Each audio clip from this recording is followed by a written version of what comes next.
Majority Report with Sam Seder. The destiny of America is always safer in the hands of the people than in the conference rooms of any elite. Sam Seder. They are unanimous in their hate for me, and I welcome their hatred. We must guard against the acquisition of unwarranted influence, whether sought or unsought, by the military-industrial complex. The Majority Report with Sam Seder. Ever get the feeling you've been cheated?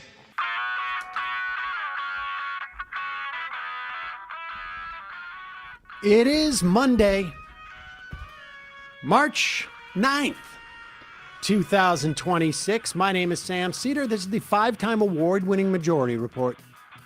We are broadcasting live steps from the industrially ravaged Gowanus Canal in the heartland of America, downtown Brooklyn, USA. On the program today, Professor Clara Mattei, professor of economics at the University of Tulsa, host of the free podcast and author of Escape from Capitalism, an Intervention. Also on the program today, at least 7 U.S. servicemen, nearly 2,000 dead Iranians, as the strike on the elementary school killing at least 100 children and about 175 in total, confirmed as a U.S. Tomahawk missile. Oil now above $100 a barrel. Khamenei's son, now chosen as the new Iranian supreme leader, strikes on Iran through the weekend have oil literally raining down on Iranians. U.S. and Israel's war now threatening the world food supply. And Iran is taking out U.S. radar systems throughout the region. Meanwhile, in this country, TSA shortages as the DHS shutdown continues, and the White House is blocking intelligence reports warning of rising U.S. terror threat linked to the Iran war. Meanwhile, Trump's DOJ short circuits years of prep on an antitrust trial versus Live Nation, one of the most odious and disliked entities in our culture today, and give them a fine that is equal to 3 days of their operating profits. And 10 days of their operating profits. That's much better. Yeah, so 9 to 10 days. Appeals court blocks Trump's revocation of temporary protected status for 350,000 Haitians, so that's good news. And a judge rules that Carrie Lake, remember her? Mm-hmm. And all of her soft lighting. All of her soft lighting, her oversight of the Voice of America turns out illegal. She loves doing that, the illegal stuff. And lastly, the real reason. Oh, I should read this from the Post so I get this correct. Okay. I borrowed the New York Post headline for the day. The real reason why Kristi Noem's cuckold husband stayed married to her through Corey Lewandowski's humiliation. Cuckold in the legal sense. All that and more on today's Majority Report. Welcome, ladies and gentlemen. It is, as Emma Vigeland says, Fun Day Monday. Yes, Fun Day Monday. That's what she always says. Always, always. Wakes up in the morning. A little more fun over, today. Announces to her husband, Fun Day Monday. Yep, And then goes into hot yoga. Fun Day Monday. It is. I did do hot yoga this morning.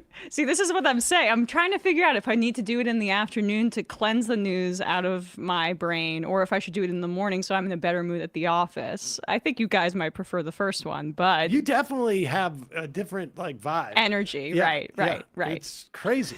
Yeah. It's amazing that Sort of manic.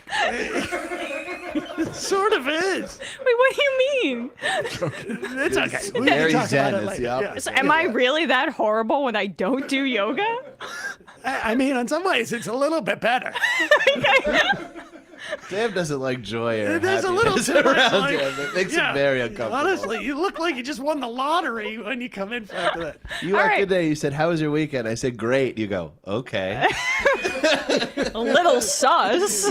You hate joy. It's like let's everybody dial it down. It's the beginning of the week. Well, okay. The good news is that we have a lot of bad news that's gonna make. I mean, I'll be over this joy thing in just a few That's minutes. the thing. I think you're too open to all the news in that way, and then you absorb it all. Exactly. I start at a certain level where it's like I'm already at a saturation. Oh, point, got it. So it can't really. You've disassociated. That's healthier. No, it's not disassociation. It's like think of it as like you empty I come in. I'm at a full glass already. Whatever's poured in just goes over the sides.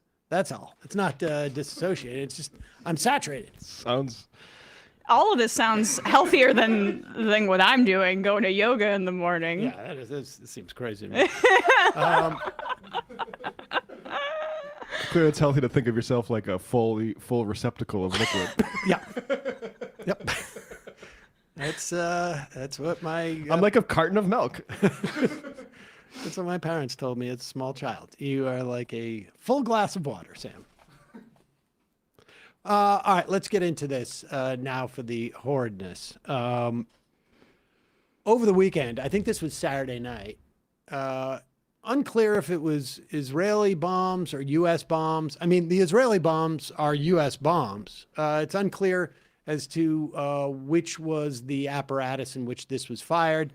Largely irrelevant. Israel and the U.S. have done this war in concert at various times. It is notable that the Americans are blaming the Israelis through Axios and Barak Ravid. What is old is new again.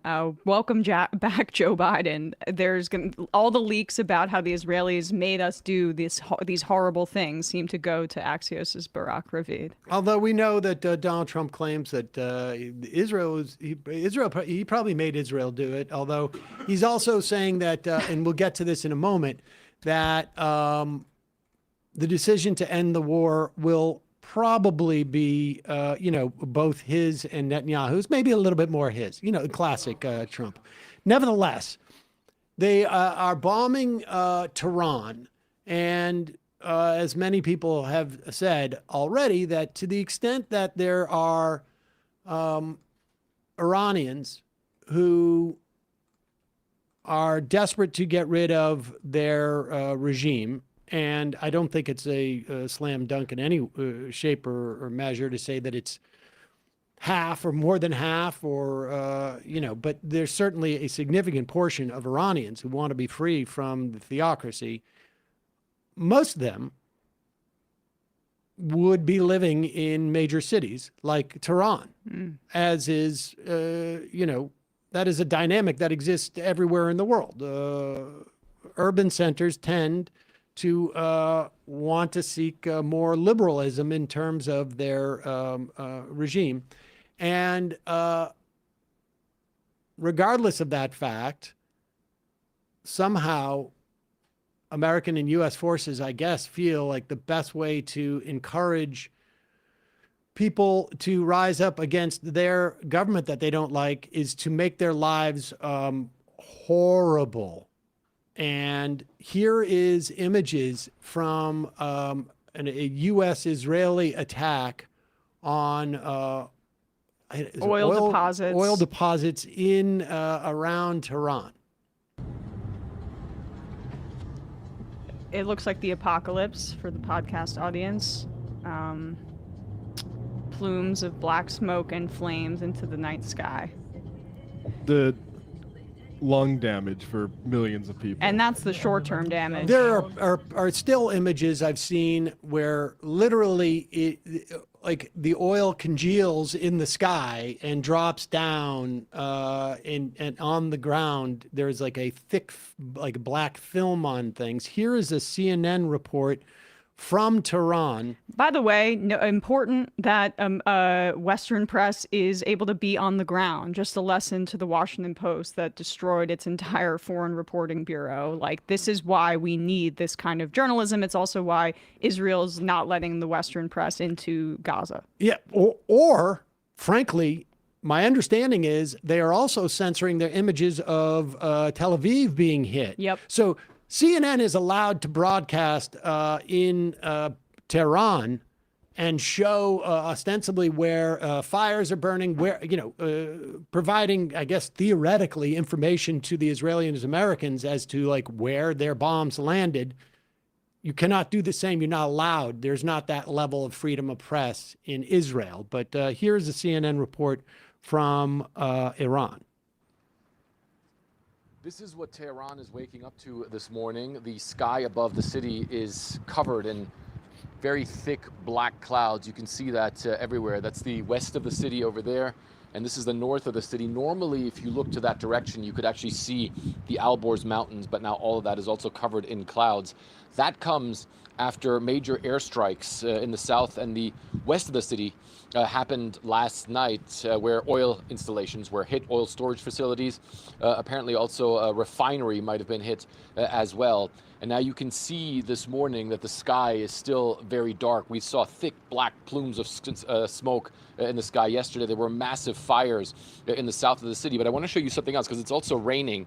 But you can see that the rain water is actually black, also saturated, it appears, with oil.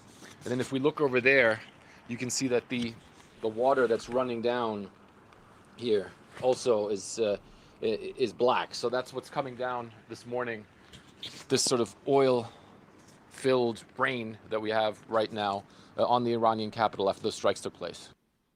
Absolutely insanity. In the short term, it means, skin irritation, some chemical burns potentially. It's going to affect your lungs. Obviously, anybody that has respiratory issues, it's going to be a major problem. But in looking at, in Kuwait, the attacks on those oil fields, you can make assessments about long-term risks and long-term health risks. And this is going to increase the risk of cancer due to how carcinogenic it is, respiratory disease, long-term effects for the 10 million people that live in Tehran. It's going to be in the soil. It's going to be in the waterways.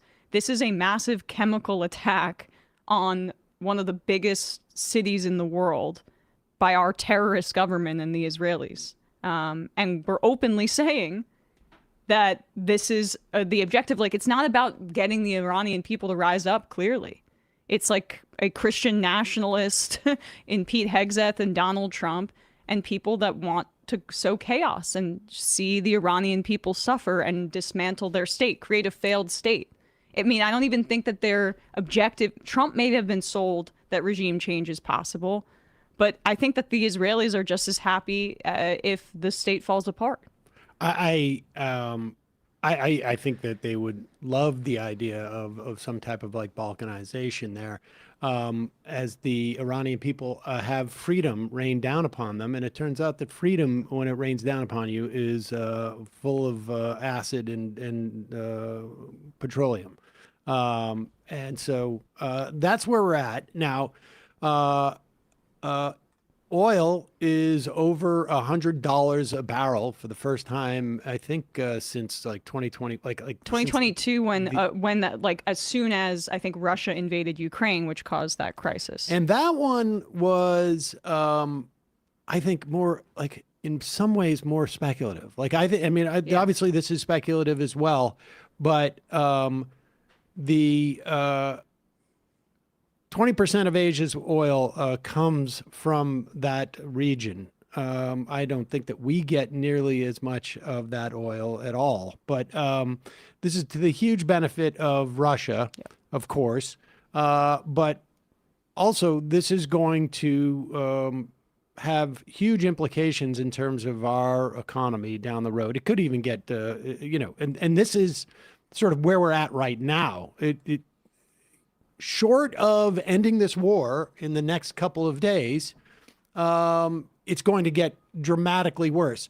We also, and we mentioned this last week, key element of the world's fertilizer is produced in that region as well. It's a petroleum byproduct and nitrogen, and You could make it other places. It just so happens that it's mostly made there. So we're going to see food prices spike.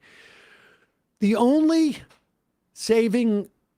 potential saving grace, and we shall see, is that Donald Trump is an idiot. And it's quite possible that he was just convinced to do this by a bunch of Zionists and neocons, and without any pushback in the White House, because that's the way it works when you have only unqualified people around who are thankful to be there and don't want to engage in anything. You know, Pete Hegseth is just going to, whatever you say, Mr. President, and right. Even the domestic people are going to be like, whatever you say, Mr. President, that's just their job. He may end up getting calls from some of his business friends, who knows who they are, saying, hey, wait, dude, this is really screwing everything up for everybody, including those in the Gulf states. And he may, having been told that this was just going to be easy peasy like Venezuela, realize like this is not going to be easy peasy like Venezuela.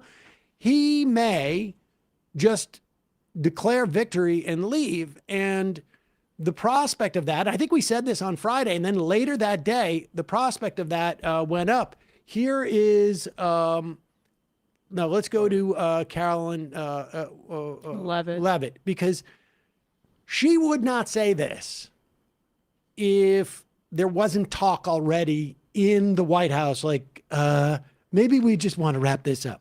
What does the president mean when he calls for unconditional surrender? Is he saying that the regime has to fully relinquish control? What the president means is that when he, as commander-in-chief of the U.S. Armed Forces, determines that Iran no longer poses a threat to the United States of America and the goals of Operation Epic Fury has been fully realized, then Iran will essentially be in a place of unconditional surrender. Whether they say it themselves or not, frankly, they don't have a lot of people to say that for them, because the United States and the state of Israel have completely wiped out more than 50 leaders of the former terrorist regime, including the supreme leader himself.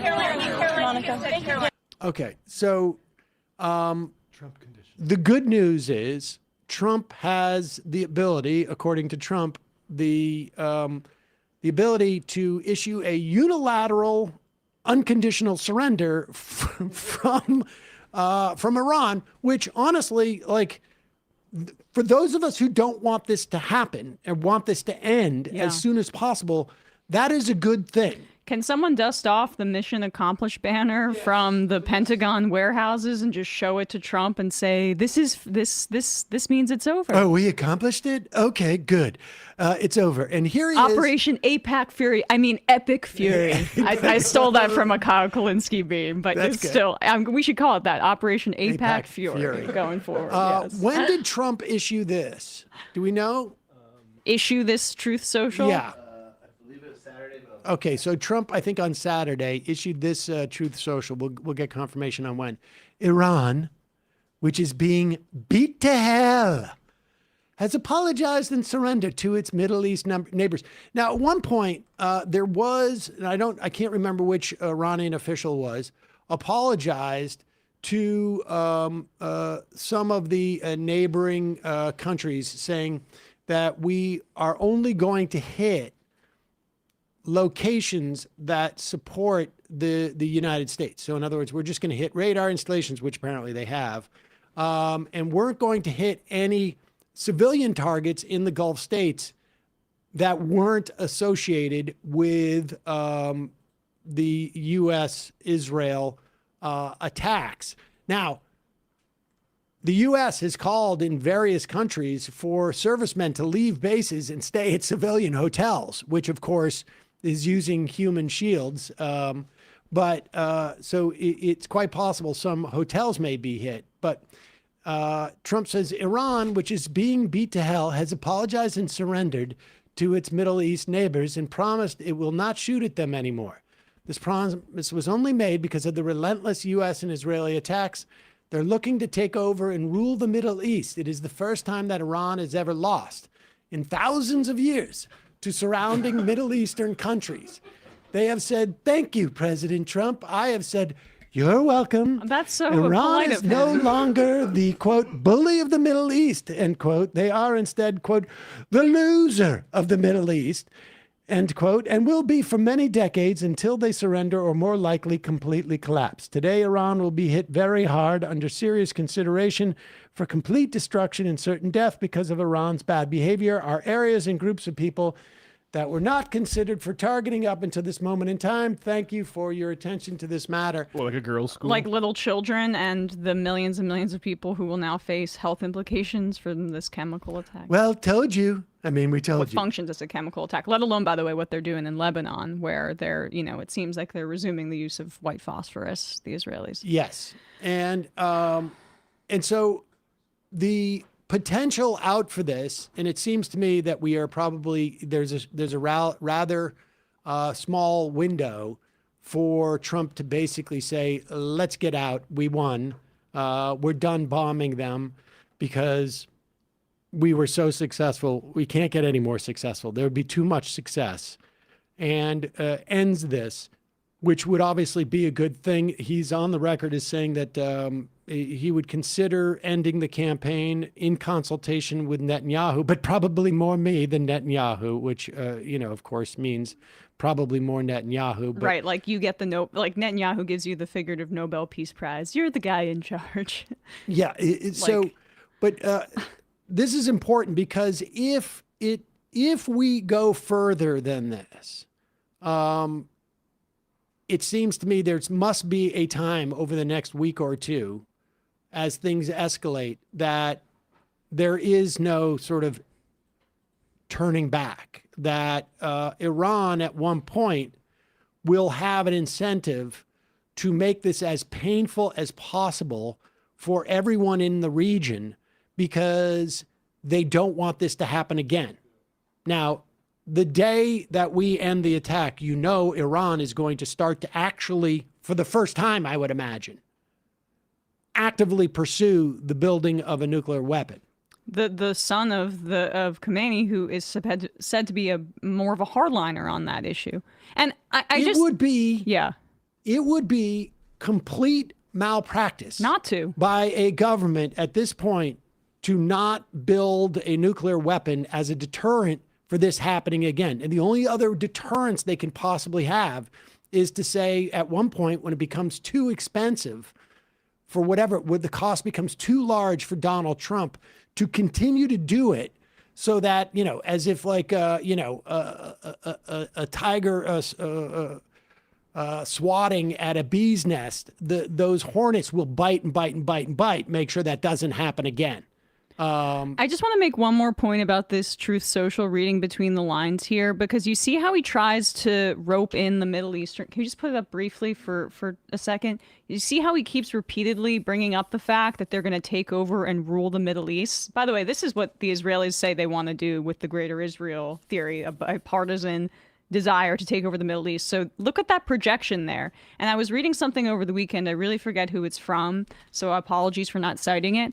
But that there's this emphasis by Israel and the United States to try to rope in the Middle Eastern countries into at least their propaganda effort to say that they're a united front against Iran here. Because I think that there's a lot of anxiety and squeamishness, rightly so, about this relationship with the United States. We know that the Saudis and the Iranians, a few years ago, there was talks that were brokered by the Chinese. They're warming up their relationship to China. This is Trump trying to brute force bring in the rest of the Gulf states into their kind of axis of violence, at least rhetorically. And I don't think it's going to actually have the desired impact, because I think that they're just going to think like maybe we should be diversifying our relationships outside of the U.S. and the West. All right. In a moment, we're going to be talking to Clara Mattei, professor of economics at University of Tulsa, host of the Free podcast, and author of Escape from Capitalism and Intervention. First, a couple of words from our sponsors. One of them is, everybody in the office today was saying it feels like spring, and it does. And now is the time, ladies and gentlemen. Do not waste any time to get your stuff to plant. If you plant outside, now is the time. Did you know Fast Growing Trees is America's largest and most trusted online nursery with thousands of trees and plants and over 2 million happy customers? I did, because I was one of those 2 million customers way before they decided to sponsor this program. They got all the plants for your yard or your home, indoor plants as well, but including fruit trees, privacy trees, flowering trees, shrubs, houseplants, all grown with care and guaranteed to arrive healthy. It's like your local nursery, but anywhere you live, with more plants than you'll find anywhere else. Doesn't matter what you're looking for. Fast Growing Trees helps you find options that actually work for your climate, your space, your lifestyle. What zone are you in? Are you in zone 4, 5, 6, 7, 5A, 5B? Fast Growing Trees makes it easy to get your dream yard. Just click, order, grow, and get healthy, thriving plants delivered to your door. They are a Live and Thrive guarantee. Promise you that your plants will arrive happy and healthy. No green thumb required, just quality plants you can count on. Plus, get ongoing support from trained plant experts who can help you plan your landscape, choose the right plants, and learn how to care for them every step of the way. Couldn't have a better experience with Fast Growing Trees. Aside from the fact that they have a selection that you will not be able to find except for like the top highest grade nurseries. They have so many apple trees, so many plum trees, pear trees. They have so many flowering trees. I got a bloomerang lilac that will bloom twice in a year. I've got apple trees for them, apple trees that you've never heard of, I can assure you. Wonderful Arkansas blacks and Hinseki pears, all sorts of like tall grass. And the best part is that you don't stick it in the back of your Subaru and get dirt all over the place. They deliver it to you. And their trees don't necessarily grow faster, but they send big trees to you. And they pack them wonderfully. So convenient, so awesome. Right now they have great deals on spring essential planting essentials, up to half off on selected plants. And the Majority Report audience gets 20% off your first purchase when you use the code Majority at checkout. That's an additional 20% off. Better plants, better growing, fastgrowingtrees.com using the code Majority at checkout. Fastgrowingtrees.com, code Majority. Now is the perfect time to plant. Let's grow together. Use Majority to save today. Offer valid for a limited time. Terms and conditions may apply. We'll put the link in the podcast and YouTube descriptions. Also, sponsoring the program today, Factor Meals. Somewhere between the first warm weekend and realizing short season is getting close, eating well stops feeling optional. It's time to get out of hibernation. Factor is how I stopped letting a busy schedule be my excuse. Fully prepared meals designed by dietitians and crafted by chefs, ready in 2 minutes, no planning, no cooking. Honestly, Factor Meals is like how I understood what the point of a microwave was. I want to thank Factor for supporting the Majority Report and also allowing me to provide good meals for my son. Because left to my own devices, I wouldn't eat terribly well. But Factor sort of reminds me like, I can actually give him, healthy meals that he loves. Go to factormeals.com/majority50 off and use code majority50 off. That's majority50 off to get 50% off and free breakfast for a year. Factor meals are full of quality, functional ingredients, including lean proteins, colorful vegetables, whole food ingredients, no refined sugars, no artificial sweeteners, no refined seed oils. Factor has so many options. They got high protein, they got calorie smart, they got Mediterranean diet and GLP-1 support. I go for the chef specials because, all the other stuff confuses me. But Saul and I had a bunch of Factor meals. It's a great last week. It makes it so easy to prepare for him, basically a home cooked meal that isn't really home cooked. But I have no trip to the grocery store. I have no extra food. Nothing wastes in the fridge. And Saul now, like somewhere along the line, I don't know where he developed it, but he loves steak. Like I'm not a big red meat eater, but somehow Becoming a man. Yeah. Somehow like he's like I'll take the steak, and so the alpha kid. I'm like, okay, where did this come from? I have no idea. And but I got this filet mignon with the truffle butter. Oh my gosh. And sounds carrots. so good. And then there was like a fajita with shrimp and so it was like a surf and turf like filet mignon. Wow. For me, I'm more of like a chicken guy with some garlic mashed potatoes, but delicious meals, really delicious. And he almost eats all the vegetables. Like he'll eat the carrots, squash, not so excited about, but he'll like string beans or the broccoli, and that's great. Factor has 100 rotating meals, including ready-to-eat salads to keep things fresh and delicious. They also have a Muscle Pro collection to support strength and recovery. I bet you I could sell him on that. Factor meals are also always fresh. They are never frozen, and they're ready in about 2 minutes. So you don't need to stress about taking time out of your schedule to meal prep. That is a huge factor for me. Oh, look at what I did there. Head to factormeals.com/majority50off. That's majority50 off, no spaces. Use the code majority50 off to get 50% off and free breakfast for a year. Offer only valid for new Factor customers with code and qualifying auto-renewing subscription purchase. Make healthier eating easier with Factor. We'll put a link in the podcast and YouTube description. All right, quick break. When we get back, Clara, Mattei. We are back. Sam Seder, Emma Vigeland on the Majority Report. It is a pleasure to welcome back to the program Clara Mattei, professor of economics at the University of Tulsa, host of the Free podcast, and also the founder of the Free Forum. It's at freeforum.org. Author of Escape from Capitalism and Intervention. Clara, what is it's the Forum for Real Economic Emancipation at Tulsa, Oklahoma? It's our attempt to change this economic system that oppresses all of us and that feeds off of militarism, genocide, while Americans don't have enough food on their table. In Oklahoma, 1 out of 4 children is hungry, and we know that money is abundant, but is really skewed at the top. And in Tulsa, we're trying to do something to gain agency and realize that our social relations are made of us as people, and thus we have the possibility to change them. So we are engaging in an assembly-based organization. We come together, we make decisions collectively. We show that collectivities can decide in a democratic way, and we organize public education with the purpose of cultivating alternatives to capitalism. And that's the idea behind Escape from Capitalism and Intervention I have here. And it is an intervention. And let's go through this.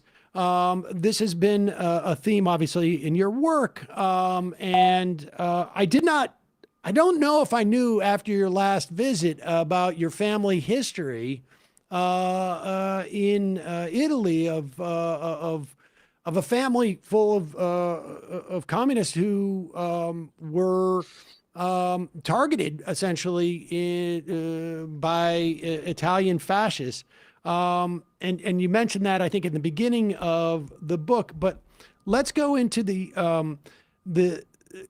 let's just go back to that time for a moment. Following World War I, League of Nations, you highlight, I think in the preface of the book, there was already sort of like the beginnings of the creation of this sort of common, I guess, common sense or wisdom of like, there are some hard truths that we're going to have to subject people to. Just talk about that a little bit, because that is the really, in many respects, the genesis, if not the sort of the institutionalization, I think, of like sort of classical economics and the ideas and myths that we have today. Yes. Well, so my great aunt, who the book is dedicated to, actually left the Communist Party in Italy once the Communist Party decided to side fundamentally with the austerity policies that are so characteristic of today's economics, and has really created a really broad consensus for the idea that we can only live as human beings if we live hard, save hard, work hard. And in fact, what I try to show in this book is that austerity is in the DNA of capitalism. If you want to have capitalism, you got to have austerity. It's not an option to have happy workers if you want to have happy investors. And this is really kind of the kernel of this work, is to show that when Mussolini under fascist Italy experimented with a very efficient dosage of austerity, meaning cuts in social expenditures, something that Americans are very used to, large-scale privatizations, repression of wages and workers' rights. He was really following the script that the liberals wanted in order to regain profitability and the possibility of investing in Italy. So this is the whole point, is to show how the logic of need and the logic of profit are really in contrast with one another, and that we have the possibility to rethink how we want to run our economy. And there's nothing more urgent than this historical moment. We know that as we speak, our tax money, the indebtedness of this country is going to bomb innocent children all over the Middle East. We have 500,000 people displaced in Lebanon already, not to mention constant deaths in Gaza and in Palestine, in Iran, all over. This is profitable for many, many shareholders, as working class people in the US as well suffer by, of course, skyrocketing now bills for the electricity, for gas, for oil, everything. So this is the contradiction, is we need to understand that this historical moment is not exceptional. It's just revealing what has always been a deep kernel of our economic system. And at freeforum.org, we really try to show how this needs to change, absolutely, if we want to have a future as humans. Well, the fact that this is not exceptional. Also, you can look at the period even of the New Deal and the kind of efforts to save capitalism by expanding some social services here in the U.S. as the exceptional time period in history. Because when you look at capitalism more broadly, historically, most of the time it's been out of sync with the needs of the people, even in the imperial core, let alone when we're looking at how it's been on 100% failure rate for those in the global south. Absolutely. And that's actually the topic of my recent research. And my next book is actually looking at the golden age of capitalism, the supposed moment in which, inequality was diminishing. And thanks to this economic growth, you could have you could have everything. You could have capitalism and social welfare. This is largely a myth. And as you say, not only because it was based on the super exploitation of the global south, but also because it was based on a lot of marginalization. And the economists knew, marginalization of the working classes and the minorities in the US. And the economists knew that, there's a hard truth. If you want to tame inflation, unemployment levels can't go too low. And this is what we're seeing today, right? The fact that now unemployment is back to 4.4%, that's like a whole percentage point increase from 2023. This is kind of what the economy needs to avoid working people to get unduly empowered. And if you give people social resources, you risk cutting what is at the core of how our economic system maintains itself, which is economic dependence and market dependence, economic coercion. The fact is that if we don't have money in our pockets, we can't survive. And this is why we're all ready to go work for a crappy job at whatever conditions, because we don't have any alternative. And this, though, is a historical condition that can change. And when some social resources come in, people deny and want to get out of it. And this is very dangerous for the system. This is why high unemployment rates are actually very good for the capitalist economy. And this is a reality a lot of political economists I want to get to unemployment and that dynamic in a bit. But before we get there, I want to just sort of lay some just sort of like a broader stuff down. So the idea of the one of the things that came out of that era, and that broadly that the whole book is geared towards doing is fighting this idea of Tina, that there is no alternative system. And so let's go back to the idea of the concept of growth, which is sort of like fundamental in the justification for the system we have. Your first chapter deconstructs that concept. What is it that what is, when we talk about growth, what are we actually saying? Thanks. Yes, the Escape from Capitalism, my book, is really trying to deconstruct a lot of those categories that even supposed lefty people or lefty economists use, right? And one typically is growth, because the idea is that, growth is the panacea. It will solve all our problems. What do people mean by growth is really, just an increase in value and wealth that hides, though, what really is at stake here, because growth is based on literally unpaid labor of the majority. And this is what economists fail to see, because it's very dangerous to actually problematize exploitation as the governing social relation of our capitalist economy. And when I talk about exploitation, of course, not me, just the traditional political economy that the book Escape from Capitalism refers to, we're not talking just about like badly paid jobs. We're talking about the structural loss of agency that any worker, including a very well-paid software engineer working in New York for Google, has to undertake, right? Because, when Google is siding with the genocidal military and giving a lot of high-tech support for terrible violence, we know that the Google worker, even a very well-paid worker, has very little choice. Either you accept or you fire yourself or you get fired. And this is the whole point, is the fact that we have accepted a subordination in the production process by which our society delegates to very, very few people, and always fewer, right? And the asset managers that rule the world are are three, basically, decisions on what we need and why. And the why is, of course, the engine of profit, which, again, it's nothing to say, it's not that the CEOs are bad or there's evil individuals who are excessively greedy. That's kind of a line that you hear a lot. Oh, it's just greed. No, that's not the point. The point is that structurally growth depends on profit expectations of private investors, which require to be satisfied high rates of exploitation, meaning that there needs to be more value that we produce from what we get in our paycheck. And this is the whole point of also productivity increases. When people speak about productivity increase is a way to increase the surplus without necessarily having to compress wages.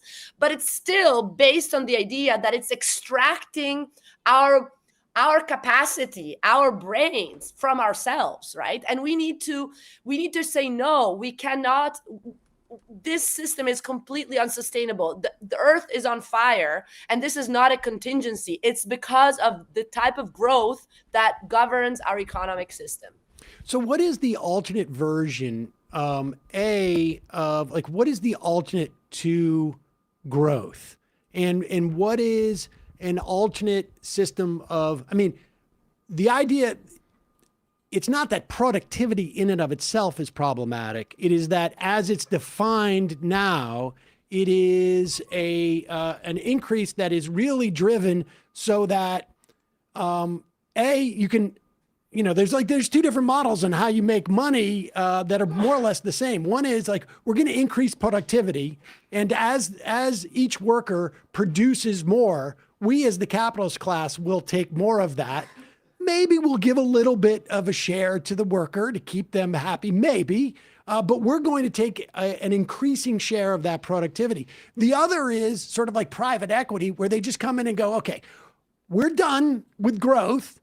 We're going to maintain growth, but the way that we're going to now extract that delta is to cut workers, and it's the same thing. It's just moving, we're not going to grow. We don't need to grow. We can just grow the share of which we take from the existing productivity. So what's the alternate to both those? Like, we obviously need some productive capacity, but it's geared towards what? So this is the whole point, right? It's that it's really about the focus. If our whole society is organized to basically satisfy a very abstract concept, which is this abstract value that really dominates our lives, and it does this by increasing the rate of exploitation. Again, I want to emphasize, you can actually measure the rate of exploitation by looking at the portion of GDP that goes to profits with respect to the portion of GDP that goes to wages. And what you see is that this rate of exploitation grows historically, and we are at the peak now. So we're at the peak of corporations have made corporate profits right now are at I think one of the all-time highest share. And that means that they're just taking more of what workers are producing than they have historically.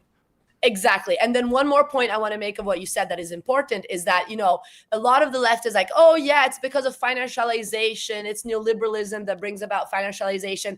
This is a scapegoat. The point is that financialization is not in opposition to the supposed real economy, right? It's part of how the real economy operates. And this has been true from the very beginning, from the very time I studied during the First World War, as Rosa Luxemburg, for example, saw very clearly. So this is the whole point, is that financialization is only accelerating the inequality, the extraction, but it's not a qualitatively different phenomenon. And this is also why, there's no distinction between the market and the state. And this for me is very important. Again, another category that a lot of lefties like to say, oh, it's because of the markets, if only there were more state. The state we're talking about here is a capitalist state, and the capitalist state is meant to maintain the pillars of capitalism, wage labor, and private command over investment intact. And this is why what the capitalist state does is more austerity. And austerity is state intervention, but intervention that brings resources, shifts those resources from the many to the few. And this makes a lot of sense for the system, but doesn't make sense for us. So you're asking, what are the alternatives? Well, this is the thing that I really feel strongly about, and the reason why I am contributing to a real life assembly and a real life organization through the freeforum.org is that it's not something that you can have in a template. This is the very technocratic outlook that I really want to deny, and it's the perfect one for academics, and it's very much in line with capitalism. Is to say it's all about, giving some recipe that others should implement. I think right now we're seeing that what we need to do is put ourselves first in showing that we can collectively organize production for use rather than for exchange. And this means for use value, for the materiality around us. So we don't need to be always mediating everything we have through the profit motive. And this is really crucial. And it's about protecting the commons, and the commons can be protected in a very highly sophisticated technological way. But the point is that technology can't be the byproduct of real competition in a capitalist economy, because that technology is going to kill us, as it's clear, not only from the technology that we're addicted to, but by the one that is killing all these children in the Middle East, Sudan, and elsewhere. So this is the point, is that we want technology, but technology needs to come out of different social relations of production in which we put ourselves as collective at the center. This is not easy, but it has been done. I want to say that industrial capitalism has been around only for 0.1% of the time Homo sapiens has been on this planet. This means that we are capable as humans to rethink these social relations of production in a way that they are emancipatory rather than repressive.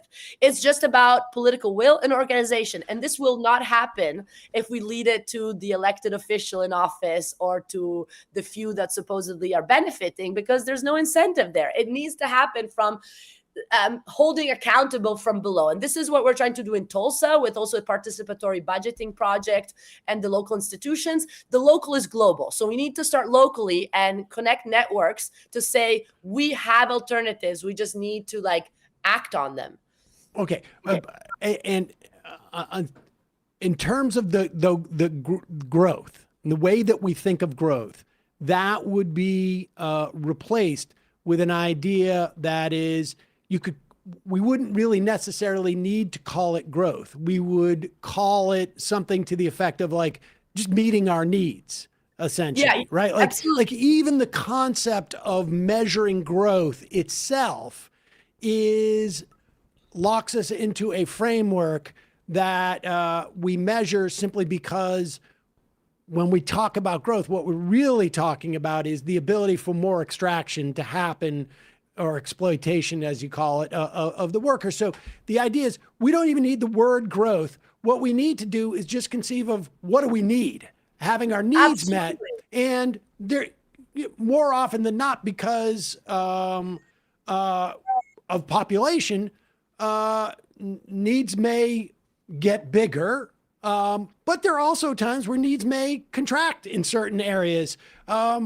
We don't need to have growth in oil refining because we had growth in solar power, for instance, or our population is aging in a certain way that what we don't need growth in this industry, we need growth in that industry. So we don't really talk about growth as a measure of the economy. We talk about it, how is it satisfying the needs of the population at any given time? Absolutely. Growth is interestingly a real, it's an abstraction. It's a complete abstraction. It's measuring the value, this monetary value. Who cares about monetary value? What we care is about satisfying our needs and living in dignity as human beings. But this is not the priority of this society right now, you see. And what is very interesting is that the word growth was not at all around until really the 50s. And you see, and actually really the early 60s, and you see the way economists and Keynesian economists, by the way, the supposed lefty economists, really tried to like use it as a measure to try to really compete with the Soviet Union and say capitalism is better. So this is the whole point, is actually to say it's a construction, a mental construction, a category that has been used to tame our imagination. And we now, given the climate catastrophe, have no, and militarism everywhere, have no alternative but to really get out of these mental traps. And this is what the book Escape from Capitalism. But even, I mean, to be clear, even if we weren't facing a climate catastrophe, the idea of growth is not a helpful metric in which to measure whether people are having their needs met. Growth, we could attain growth by developing an army of thieves who go around and steal stuff from people, and it would create growth because all these someone stole my TV. I got to go buy a new TV. Sales go up, production to TVs go up, and then all of a sudden we have growth. I just wanted to sort of lay that out as a discrete sort of like concept that people should understand.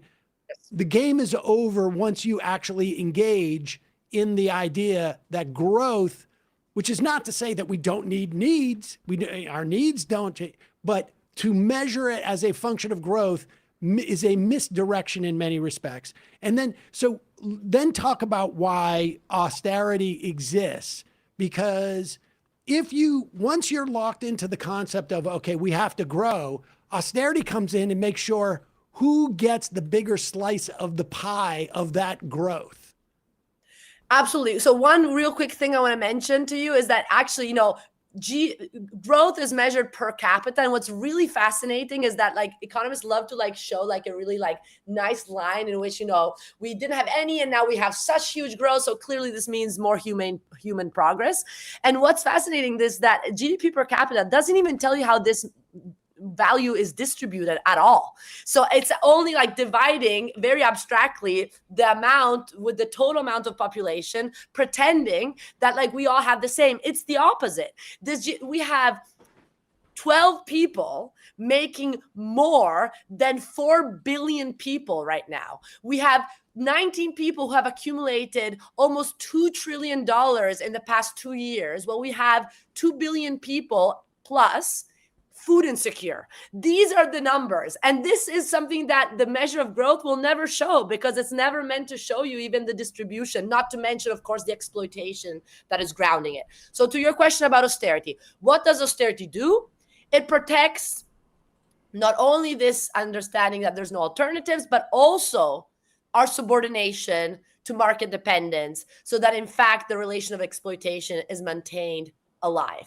And this is why I want to also always say that there's nothing spontaneous of this hierarchical world we live in. It has to be constantly be protected by state intervention, by governance, by central banks, by IMF and other international institutions that constantly do what? Cut social expenditures, privatize, increase interest rates, deregulate labor, do all these policies, and of course, tax the people and not capital. All of these policies, this package of the austerity trinity that I discuss in the book, are again very much functional to this economic system. So a lot of lefty economists like to tell us, oh, it's just bad choice. You could do without austerity if only we had the right enlightened people in government. I want to tell you the opposite story. I want to tell you, listen, in order to not have austerity, we got to change the rules of the game, because austerity is foundational to maintaining us trapped. Because if the majority had options, they would opt for these options. It was enough to see what happened under the COVID pandemic.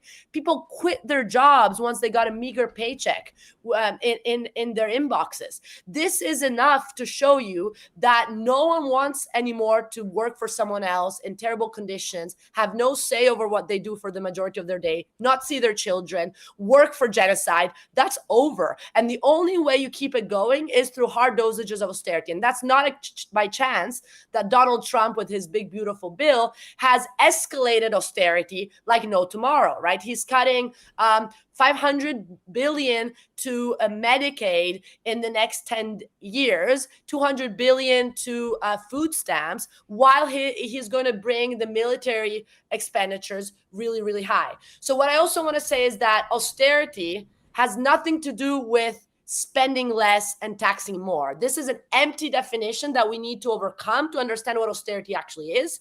Austerity is the government selecting where it spends. It spends against people in favor of those private businesses they incentivize, invest, and protect. And of course, the military-industrial complex, surveillance, those are perfect because they don't empower people, but they boost economic growth. And at the same time, it's about, taxing people rather than capital. And it's about this game of, how people suffer to benefit fewer and fewer people. This is what austerity is about. And we got to understand how it works to be able to say, okay, that's enough. We don't need this in our lives. We want our children to see a better future. So austerity is the part of the machine that provides a certain amount of discipline, essentially, and the flow of the money that must always exist in some form or another. It may be constant. It may be increased at certain times. It may be decreased for political reasons at certain times, but it always exists. It is literally part of the machine and not something that's introduced into the system, but something that exists there. And at times, just to keep the proper balance is there. And that leads us into unemployment and inflation, which is also another mechanism. Austerity is more of a fiscal mechanism built into the machine to provide some amount of discipline on the vast majority of us. But then there's a monetary means in which to provide that discipline. And that's where inflation and unemployment come in.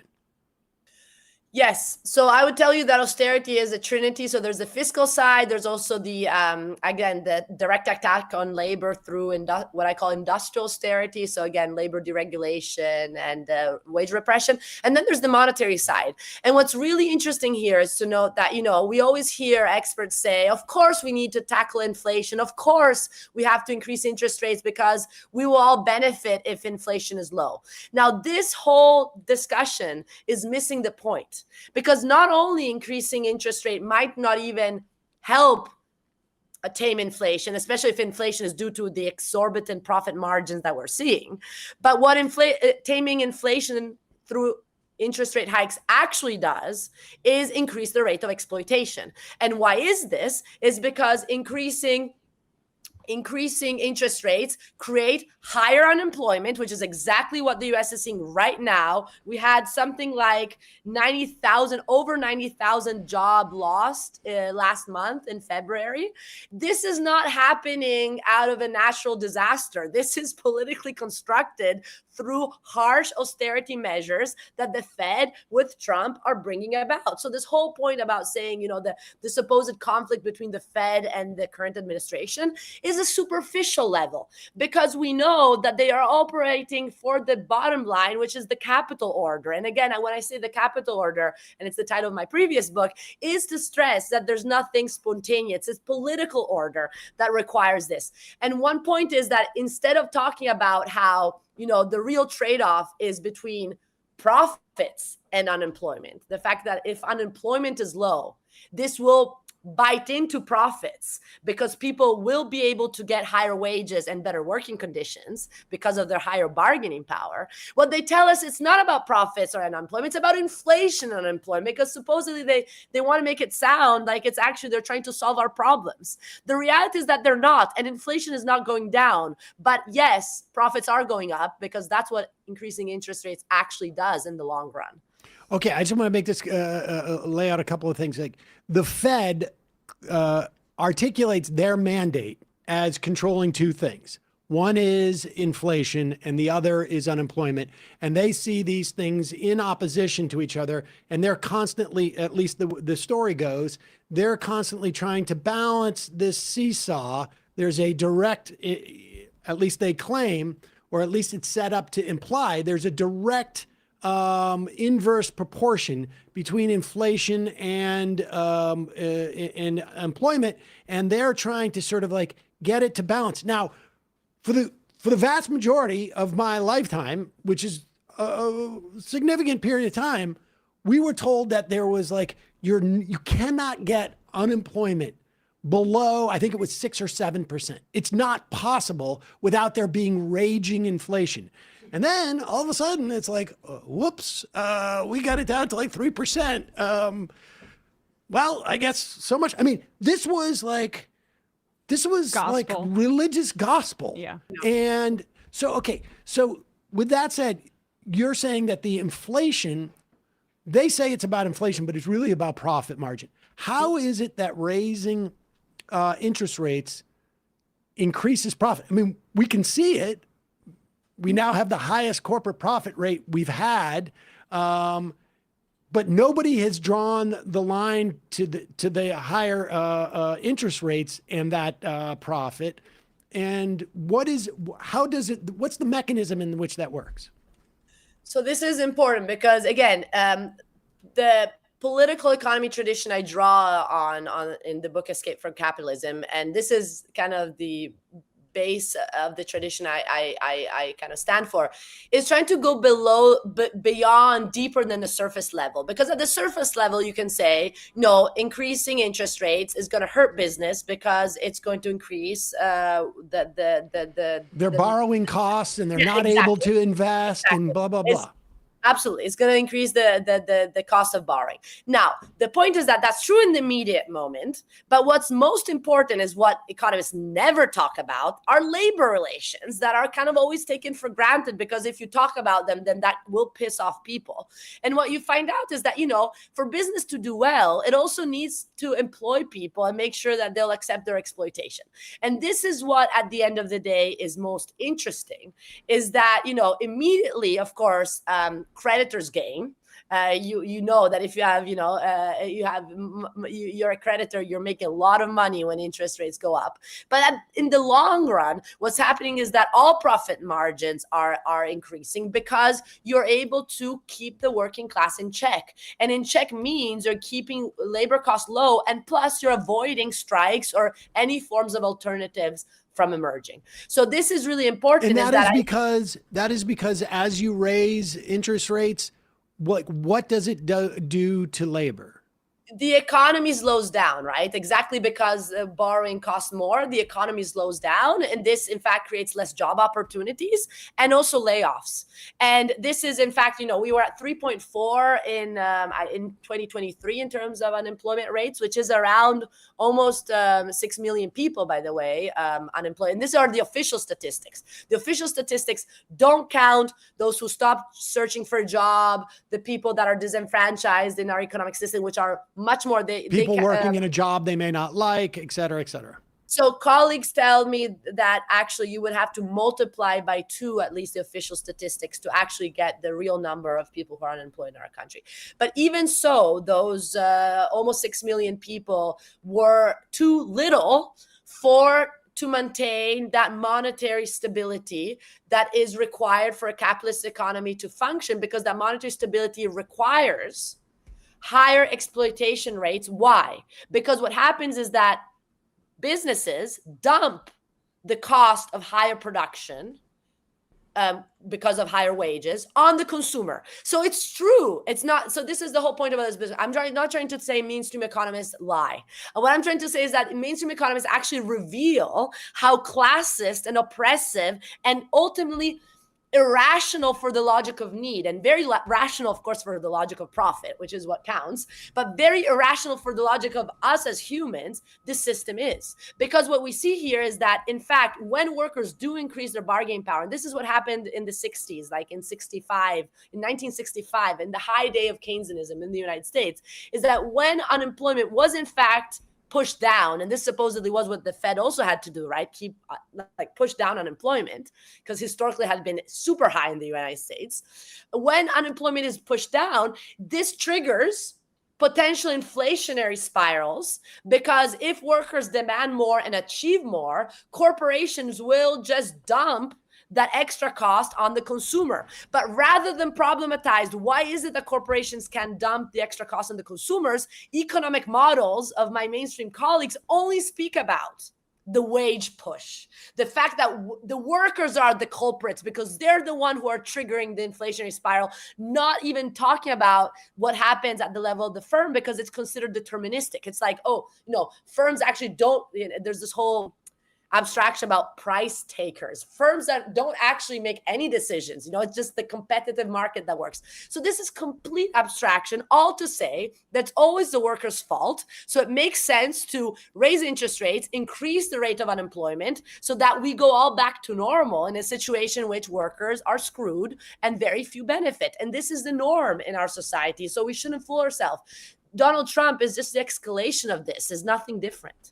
So if I understand the way that it's sort of like naturalized, if workers get more money, then firms will pass this on to consumers rather than contract their profit margin. The profit margin, the amount that they, the delta between what workers produce and what the gross revenues are, that's what the capitalists take home, and that can never be contracted. It can only be expanded, essentially. And so rather than saying, okay, right now we're getting 5 cents on the dollar for every 10 cents that our workers create, but now they're asking for 5.5 cents. We're going to have to get that 0.5 cent from the public when they buy our goods. But actually, since we have the excuse of the 5.5 cents, we might as well say a full cent, and we're actually going to gain another half a cent on our how much of that productivity we are capturing, essentially. And the alternate is that you don't have that delta.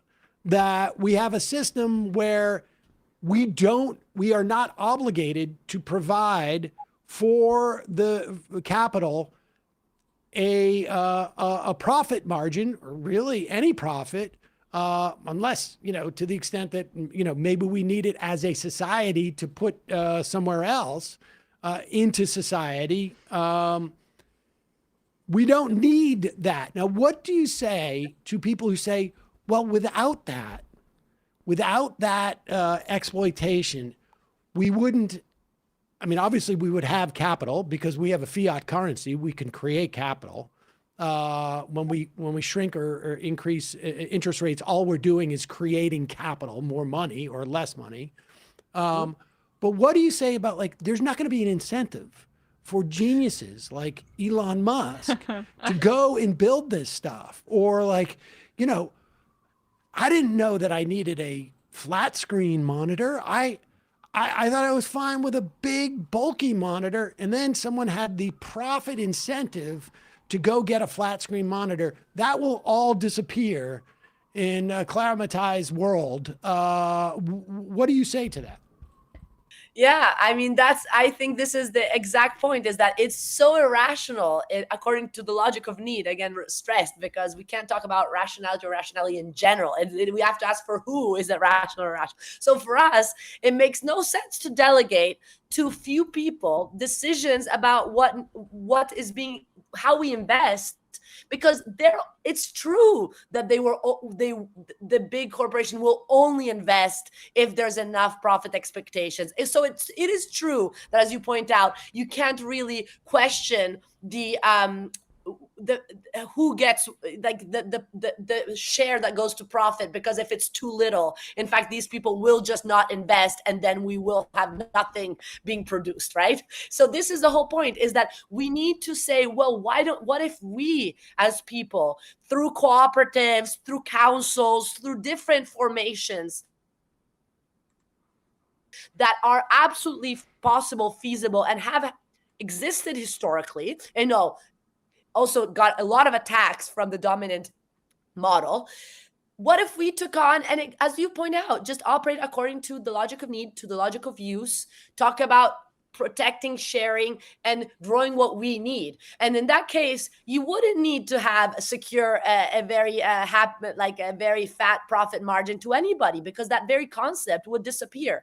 Now, the incentive myth is, of course, required to justify this type of economic system. But I can assure you, I see it with the Forum for Real Economic Emancipation. We are an assembly. People feel humanized by participating in an effort that has nothing to do with self-interest and, maximizing one's utility.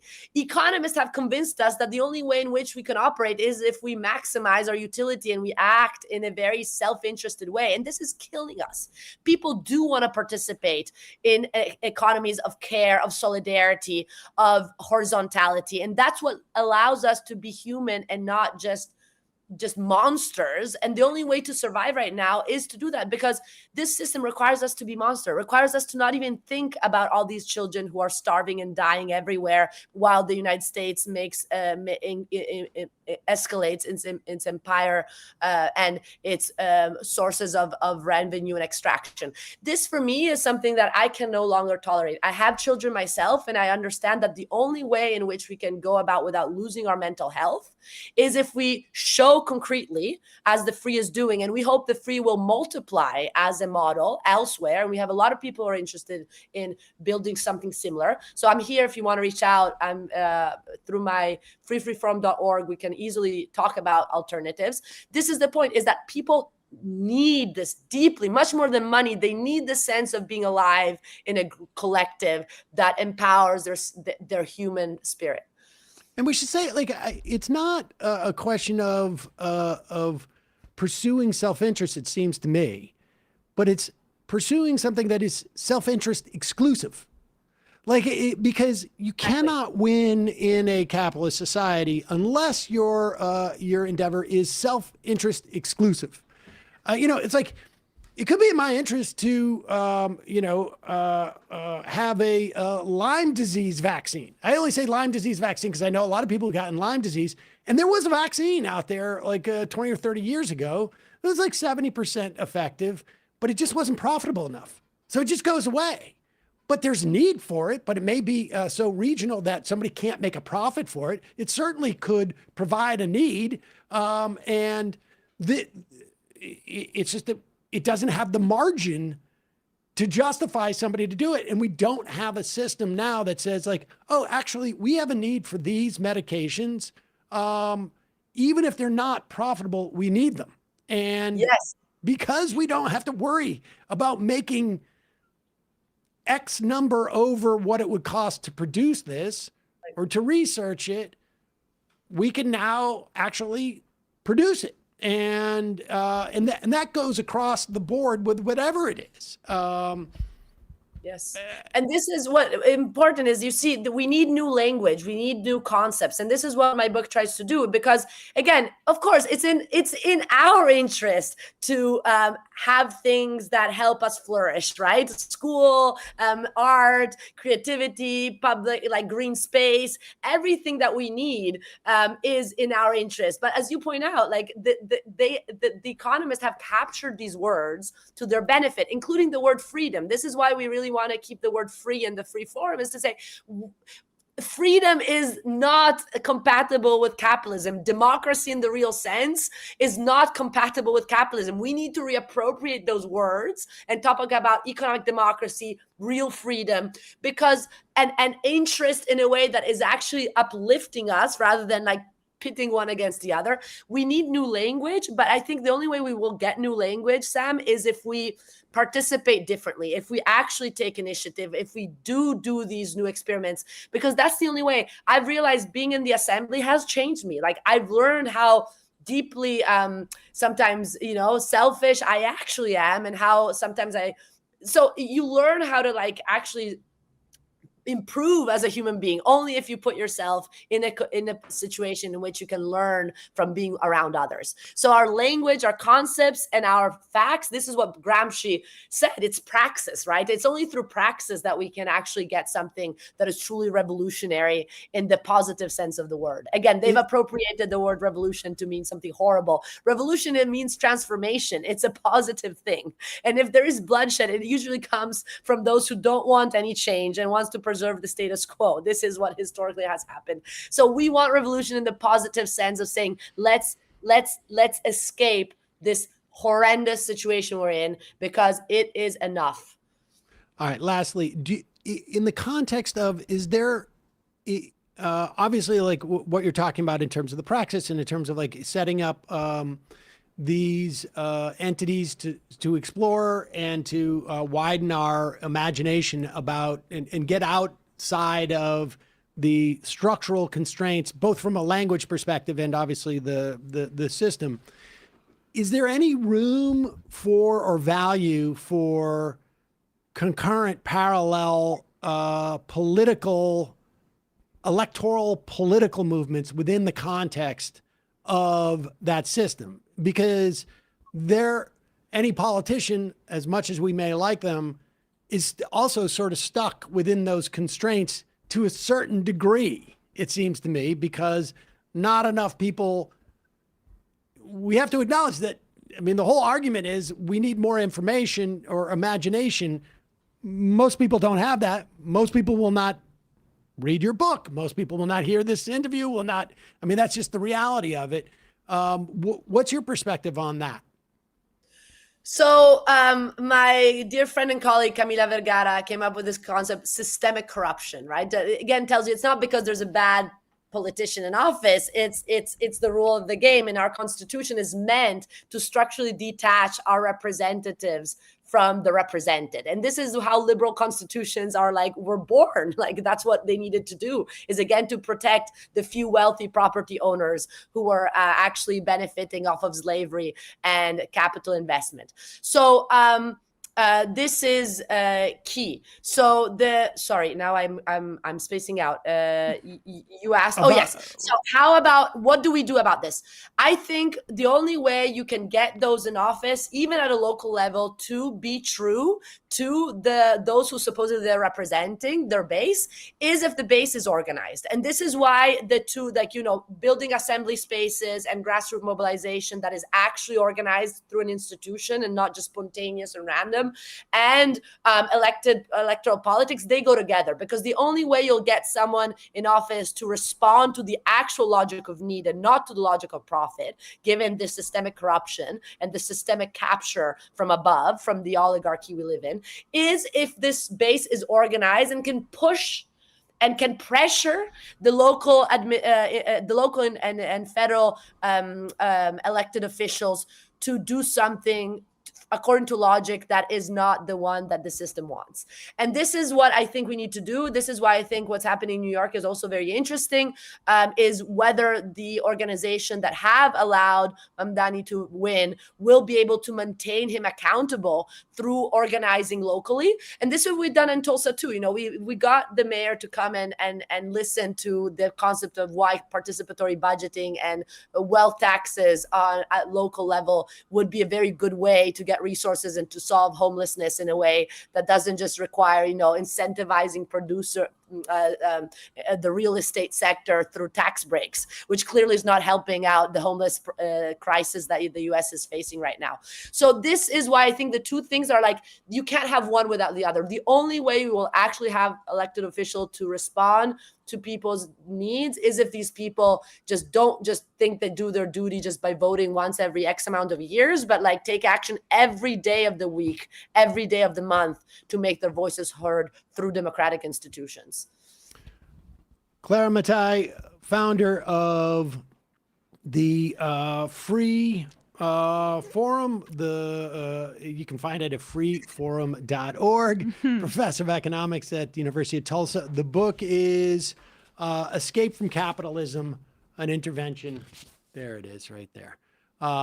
Folks can get more information there. Clara, thank you so much. Really, really appreciate your coming on. Appreciate your work. I appreciate your show very, very much. Keep up the good work. Thank you so much. Thanks so much. See you soon. Bye. Thank you. All right, folks, we got to take a quick break and head into the fun half of the program, wherein we will probably not have much fun. I mean, we may have some, but, you know. We may. That'll be our teaser. Stay tuned. That's right. The suspense. It's there's a Chuck Schumer clip on the sound sheet. That's things are looking up, I'm sure. Just remember, it's your support that makes the show possible. You can become a member at jointhemajorityreport.com. When you do, you not only get the free show free of commercials, but you also get the fun half. And justcoffee.coop, fair trade coffee. Use the coupon code majority. You get 10% off. Matt. Left Reckoning.